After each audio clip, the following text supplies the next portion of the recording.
Joaquín Guzmán Loera, better known as El Chapo, was born in the mountains of Sinaloa, Mexico. He grew up in a shack beaten by his father, the same father who put him to work planting marijuana as a kid. He never made it past third grade. By his teens, he was running drugs to the border. By his 20s, he caught the attention of the most powerful drug lord in Mexico, Felix Gallardo, the Godfather. When the Godfather was arrested in 1989, his empire was split. El Chapo took the Pacific coast. He was 32 years old, and he had just become the leader of the Sinaloa cartel. What El Chapo built was unlike anything the world had ever seen. He dug air-conditioned tunnels under the U.S. border. He hid cocaine in chili cans and fire extinguishers. He catapulted drugs over the wall. He used submarines, private planes, and distribution networks across 3 continents. His cartel made $3 billion a year. Forbes put him on the list of the most powerful people in the world, 5 years in a row. In 2013, Chicago named him Public Enemy #1, the first person to hold that title since Al Capone. But back in Sinaloa, he was Santa Claus. He funded schools, built roads, paid for baptisms. The poor loved him. He was responsible for the deaths of over 34,000 people. In 1993, the Tijuana cartel tried to kill him at an airport. They missed, but accidentally killed a Catholic cardinal in the crossfire. Mexico went after El Chapo.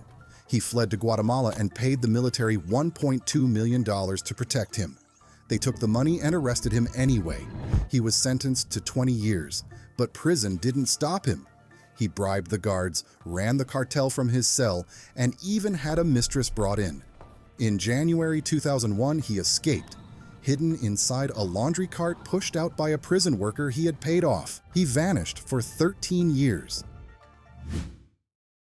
For over a decade, El Chapo was a ghost. He walked into restaurants, took everyone's phones, paid for every table, and disappeared before anyone could react. The US tried to catch him multiple times. The joke among American agents was that there's no word for surround in Spanish. In 2007, he married a beauty queen on her 18th birthday in a massive party, while being the most wanted man in the Western Hemisphere. In 2008, his son Edgar was shot dead in a parking lot. El Chapo responded with a wave of decapitations across Sinaloa. When he was finally captured in February 2014 at a beach hotel, he told the police, "I killed 2,000 or 3,000 people. I'm a drug trafficker. I don't kidnap, I don't steal." They put him in Mexico's most secure prison. It didn't matter. His sons bought land next to the prison and started digging. They smuggled him a GPS smartwatch so they knew exactly where his cell was. For months, he heard the drilling beneath his feet. On July 11, 2015, a Saturday night with fewer guards, El Chapo walked to his shower, dropped into a hole in the floor, and landed in a mile-long tunnel. It had lights, ventilation, and a motorcycle on rails waiting for him. He rode it straight to a half-built house in a cornfield. His second escape from a maximum security prison. The world couldn't believe it. He lasted 6 months. During that time, he did something no fugitive should ever do. He agreed to an interview. Sean Penn, the Hollywood actor, traveled to a secret jungle hideout to meet him for Rolling Stone magazine. El Chapo told him, "I supply more heroin, methamphetamine, cocaine, and marijuana than anybody else in the world. I have submarines, airplanes, trucks, and boats." The Mexican government tracked the communications between Penn, an actress, and El Chapo. In January 2016, Marines raided a house in Los Mochis, Sinaloa. El Chapo tried to escape through a sewer drain. This time, he didn't make it.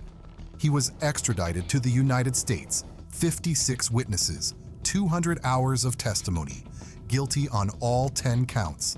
Life in prison plus 30 years, $12.6 billion in restitution. He's now locked in ADX Florence, Colorado, the Alcatraz of the Rockies.